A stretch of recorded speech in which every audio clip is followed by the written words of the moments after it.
Goeiemiddag en baie welkom by nog 'n episode van Praag TV. As jy nog nie op die kanaal ingeteken is nie, maak gerus so deur op die knoppie te klik, as ook op die klokkie sodat u kennisgewings van toekomstige video's mag ontvang. Ja, verlede week was ek op 'n paar ander kanale gewees, op meneer Johan Allers, ek weet nie, Afrikaners in die buiteland of iets van die aard, alles anders, dink ek is die titel daarvan, as ook op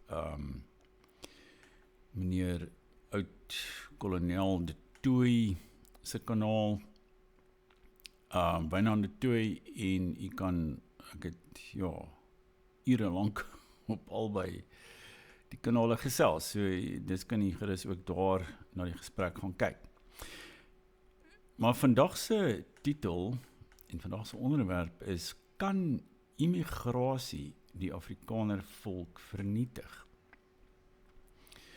Nou, voordat ek my gedagtes daaroor uiteensit, wil ek jy net weer eens herinner aan ons boeke wat te koop is op die winkel hier onder die kanaal. Vir die biografie van Paul Kruger, daar is nog 'n paar eksemplare daarvan oor, is 'n magnifieke boek en 'n regtige erfstuk vir die kinders. Dit is maar so 'n baie interessante verhaal van die hele 19de eeu en sy ervaring daarvan, en ons is aan mekaar nog besig om nuwe dinge aangaande daardie tydvak te ontdek. En dit was eintlik die tyd toe die Afrikaner as sodanig gevorm is en sy identiteit gekry het. En vandag duur dit op verskeie maniere natuurlik voort, behalwe dat ons nie meer oor boererepublieke beskik nie. Trouwens, en dit kan sommer as inleiding dien tot vandag se onderwerp, want immigrasie is natuurlik in Europa, tans as ook in die VSA, een van die hoofpolitieke temas en aangeleenthede, geskilpunte, kwessies in daardie lande. Maar hier by ons word daar eintlik niks daaroor gesê nie. En nietemin weet ons dat sedert 1994 het 'n groot aantal buitelanders uit die res van Afrika die land binnegekom, en 'n mens kan vandag op straat in Suid-Afrika kan jy allerlei tale hoor wat voorheen glad nie in Suid-Afrika gepraat is nie. En ek het ook al so hier en daar informeel navraag gedoen,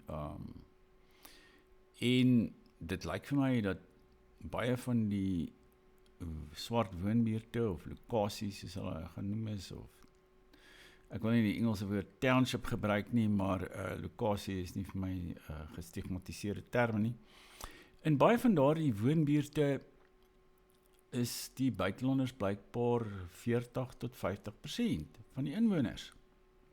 Niemand weet werklik hoeveel buitelanders daar uit die res van Afrika daar in Suid-Afrika teenwoordig is nie, maar raminge wissel van 3 miljoen tot 10 miljoen of selfs meer. Nou, dit is 'n uitgemaakte saak dat indien Suid-Afrika net aan mekaar meer en meer immigrante gaan inneem, wettig en veral onwettig, gaan die Afrikaner as 'n persentasie van die bevolking natuurlik geheel en al kwyn. Tans is ons seker 4 of 5% van die totale bevolking, maar jy weet, as die bevolking hier na 100 miljoen, 200 miljoen te gaan, ons trek beamptelik iets in die 60 miljoen, dan gaan ons naderhand net 1 of 2% of selfs minder van die bevolking uitmaak. En dan het ons eintlik ons land verloor as sodanig, want ons gaan dit nie meer kan beset nie, ons is te min.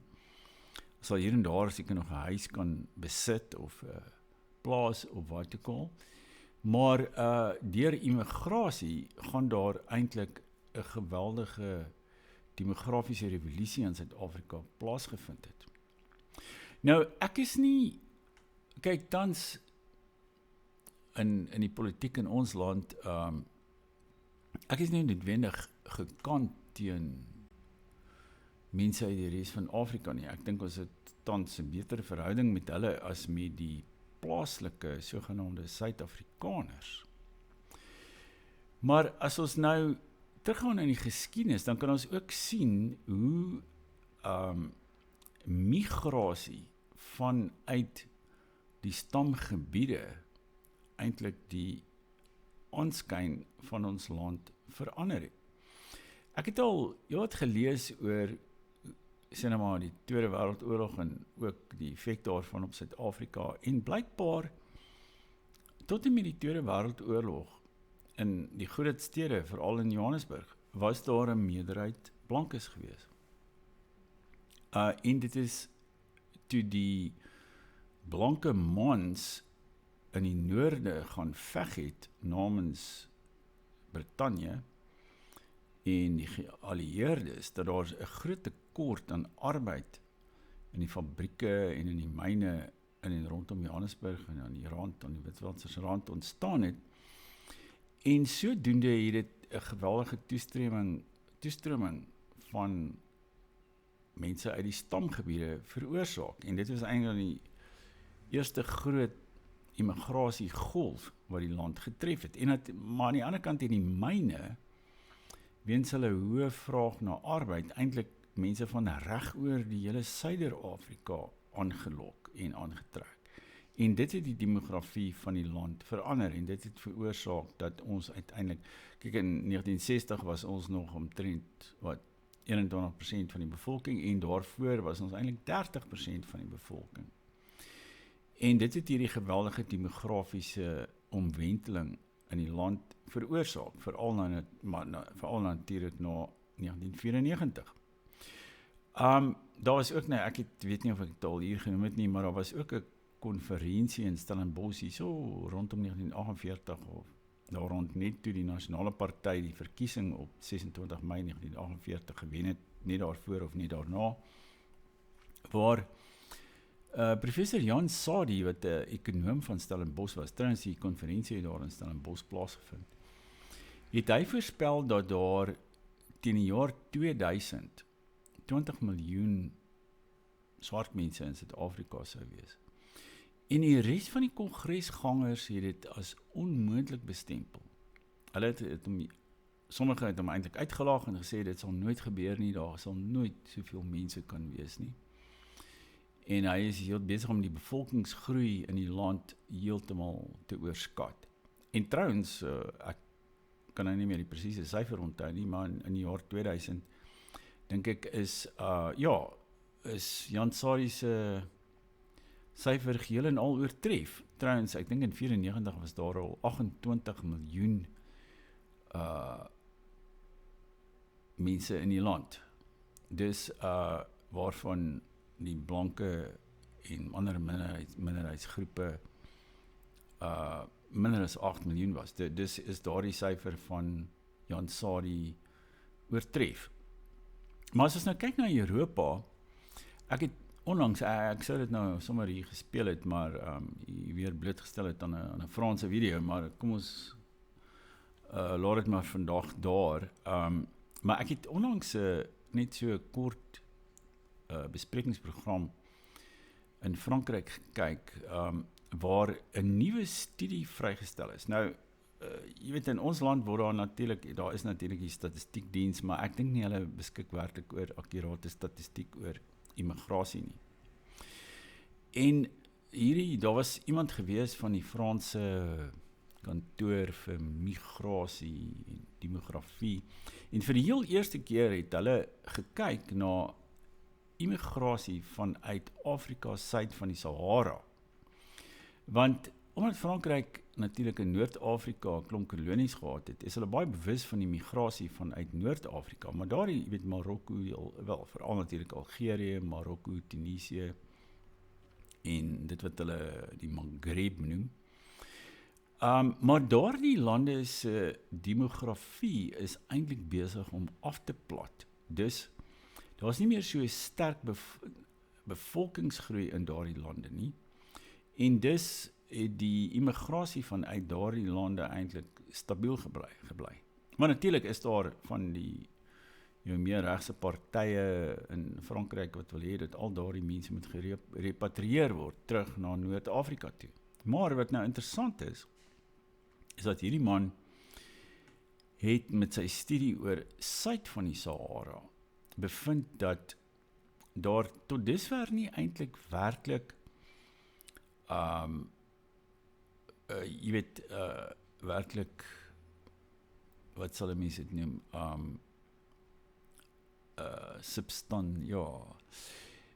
kom ons noem dit, daar was nie grootskaalse immigrasie vanuit Afrika suid van die Sahara na Frankryk toe nie en ook nie na Europa toe nie.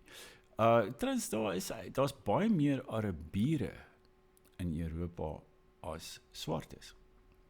Maar oor van die begin van die jaar, van die vroeg 2000s af, het die migrasie van swartes uit Afrika na Frankryk toe geweldig toegeneem en dit styg eintlik dramaties. Daar's nog net 2,7 miljoen swartes in Frankryk, maar hulle voorspel dat dit gaan toeneem en daardie migrasie groei of neem baie vinniger toe as uit enige ander wêrelddeel. Maar nou, Suid-Afrika is natuurlik 'n land, wel, ons was die mees ontwikkelde land in Afrika en na my mening funksioneer Suid-Afrika eintlik baie soos 'n westerse land in die sin dat hy trek immigrante na hom toe aan, geweldig. En veral natuurlik die groot stedelike gebiede en veral Gauteng. In 1994, sover ek kan onthou, was daar maar iets soos 5 of 6 miljoen mense in Gauteng. Terwyl dit trek tans ver oor die 15 miljoen en hulle voorspel dat dit 30 miljoen gaan bereik. Dus daar's 'n geweldige migrasie na die stedelike gebiede toe in Suid-Afrika, veral natuurlik Pretoria, Johannesburg, Witwatersrand en natuurlik Durban aan die ander kant, as ook Kaapstad. Hulle ontvang ook 'n klomp immigrante.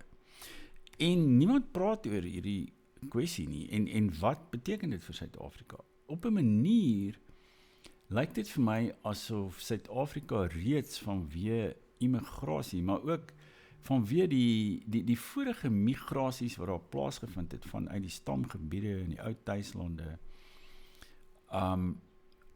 asof Suid-Afrika eintlik sy identiteit verloor het. Kyk, die Afrikaner as sodanig beskik nog oor 'n eie kulturele en talige identiteit.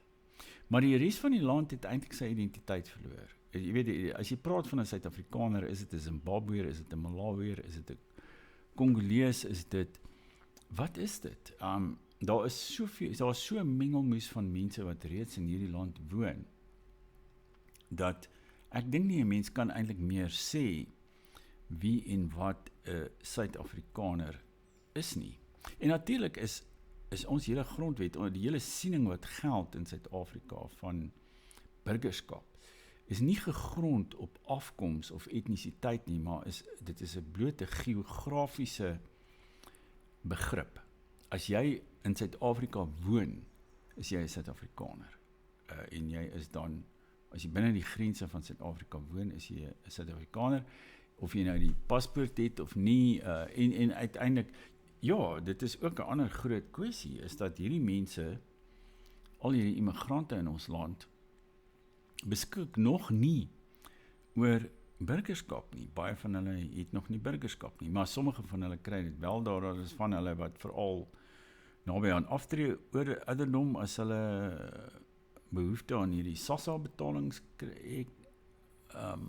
begin ontwikkel, dan kry hulle burgerskap, verseker. Baie van hulle kry burgerskap en dan ontvang hulle ook SASSA. Dit is presies dieselfde tipe problematiek en elemente wat die mense in Europa kry. Dat, in hierdie studie van die Franse het hulle bevind dat swartes uit Afrika net 25% van hulle werk, 75% van die swartes uit Afrika suid van die Sahara in Frankryk werk glad nie. En meer as 50% van hulle bly in maatskaplike behuising. Nou, maatskaplike behuising in 'n land soos Frankryk, dit dit beteken, jy weet, jy het 'n woonstel, wat deur die staat betaal word, wat jy sê maar 'n paar R100 per maand kos.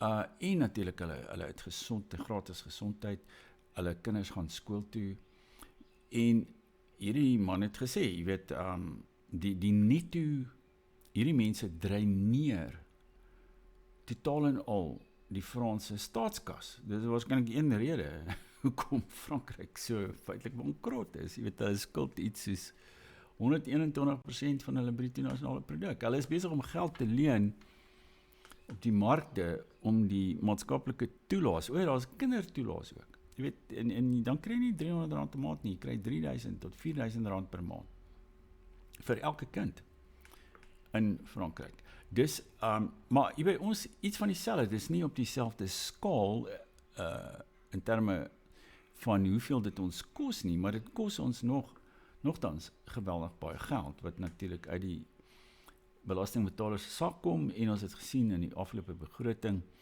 dat iets soos 1 miljoen persoonlike belastingbetalers in Suid-Afrika, wat hoofsaaklik seker blankes is, hulle betaal iets soos 60% van die persoonlike belasting in die land. Dus met ander woorde, ons finansier hierdie immigrasie, en ons het natuurlik geen sê daarin gehad wat moet plaasvind of nie moet plaasvind nie. En dit skep ook dit skep ook 'n nuwe politieke faktor in die land. En een of ander tyd gaan dit tot uitbarsting kom, as hierdie mense gaan aandring op burgerskap, op stemreg. Net soos wat kyk, in die ou dae, daar was natuurlik die sogenaamde instromingsbeheer. Jy kan dit seker onthou onder die vorige stelsel. En hoofsaaklik omdat die tegnologie op daardie stadium nog nie so ontwikkel was, dat mense, jy weet, dat jy op 'n klein apparaat in jou sak kan jy kan 'n foto van iemand neem en onmiddellik sê of hy 'n Suid-Afrikaner is of nie, of waar hy hoort, of van waar hy afkomstig is. Daardie tegnologie het nie destyds bestaan nie, en dit was 'n baie primitiewe manier hoe instromingsbeheer in die verlede toegepas is. Jy weet, daar was kaartjiestelsels met name op, en jy weet, natuurlik die beroemde pas, wat almal moes dra, jy weet, 'n soort van 'n paspoort, of 'n binnelandse paspoort, wat almal moes dra, maar vanuit die liberale hoek, en die linkse hoek natuurlik, is daardie stelsel aktief ondermyn. Jy weet, 'n organisasie soos die Black Sash is spesifiek opgerig om instromingsbeheer te ondermyn, en om te sorg dat, want daar's gevoel dat die Afrikaner moet demografies ondergeploeg word. En dit is presies natuurlik wat gebeur het, en hulle het hierdie stelsel ondermyn, deur hofsaake, en wat ook al.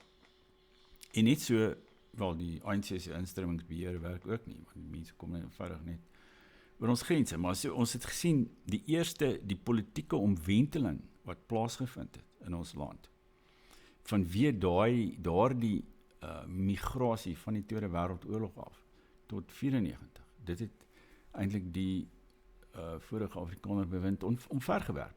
En net so gaan hierdie nuwe golf van oorgrens migrasie, immigrasie in ons land. Dit mag dalk die einde van die ANC ook beteken, want daar gaan nuwe politieke strominge, etniese alliansies in die land plaasvind. Trouwens, ek het al baie, jy weet, ek verstout my om te sê dat ek het al baie daaraan gedink, of ons nie een of ander vorm van alliansie met die res van Afrika moet aangaan nie. Jy weet, en veral met die buitelanders in ons land. En ons beskik nie self oor getalle nie, maar hulle het getalle.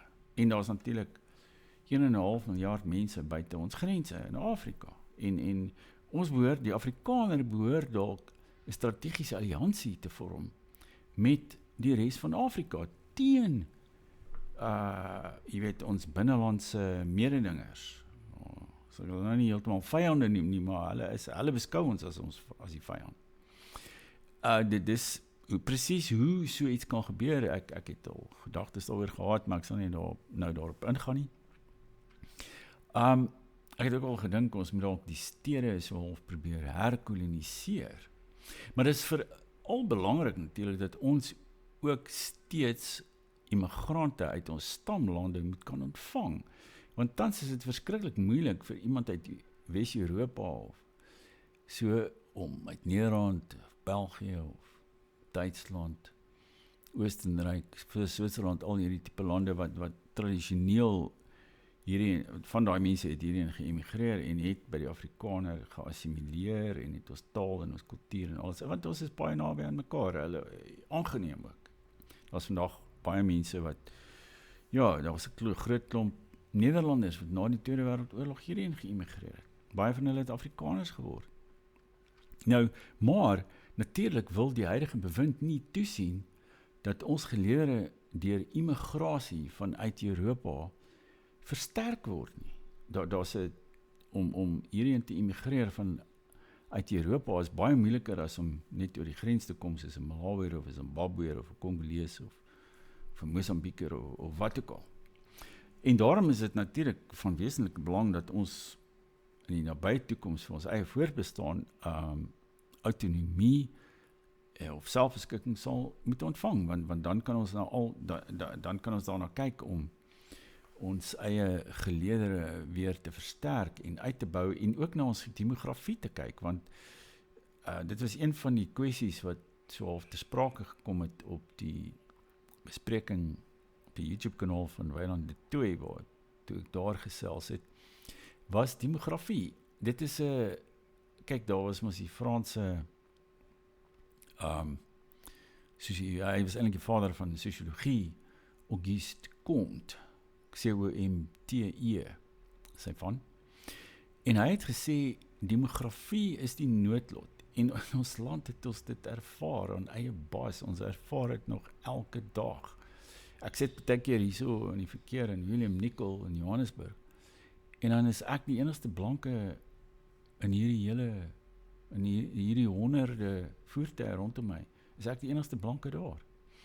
Dus, ons moet kyk daarna, en hoe, wel, Elon Musk het al ook opmerkings daaroor gemaak, en dit is 'n wesentlike vraagstuk wat ons voortbestaan raak.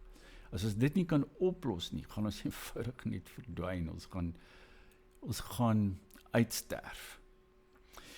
En al hierdie kwessies sal moet na gekyk word, en ek dink dit is van wesentlike belang ook, dat ons ordentlike webblaaie moet kry, waar hierdie soort goed geboekstaaf word, ontleed word, en ook waar mense ingelig word, want ek dink nie in vandag se omgewing, veral in Afrikaans en selfs in Engels, word mense na behore eintlik ingelig oor die werklike kwessies wat ons raak nie. Daar is soveel dinge wat jy nooit in die hoofstroom media raak sien nie, en waaroor daar nooit gepraat word nie, of dit is taboe om daaroor te praat, of die journaliste sal nie daarin belang nie, of dit is nie sensasioneel genoeg om oor te skryf nie. Jy weet, dit is allerlei droë ekonomiese of statistiese kwessies.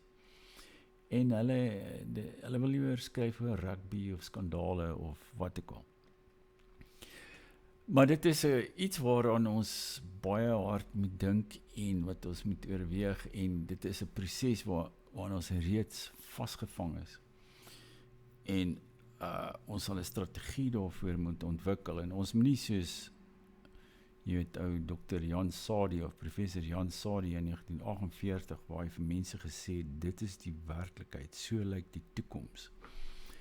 En niemand het daarop afgeslaan nie, hulle het eenvoudig net, hulle het gesê, dit sal nooit gebeur nie.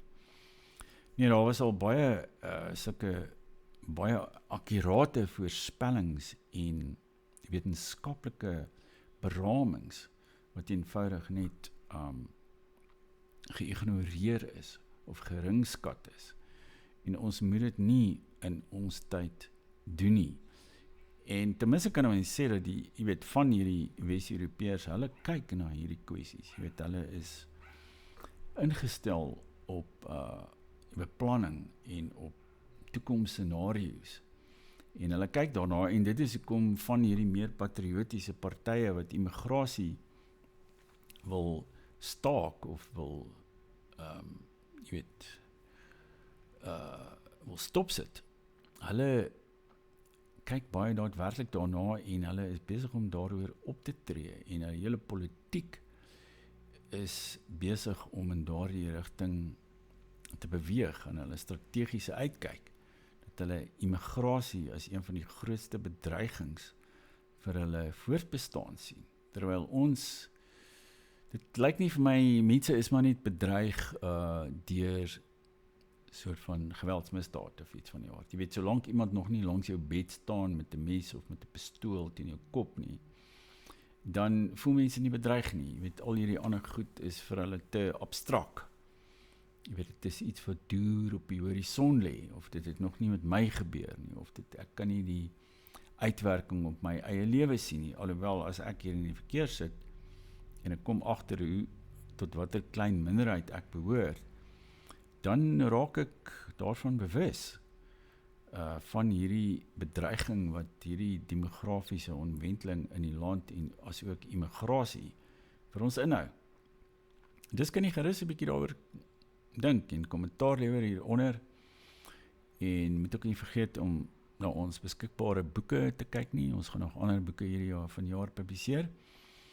En ek het ook baie lekker gesprekke met sommige van die boekwinkels, jy weet, wat ook van ons boeke aanhou en ons gaan selfs miskien geleenthede, ek sal dit ook hier aankondig hou, waar ons bekendstellings hou en van die boekwinkels. Dus, tot volgende keer dan,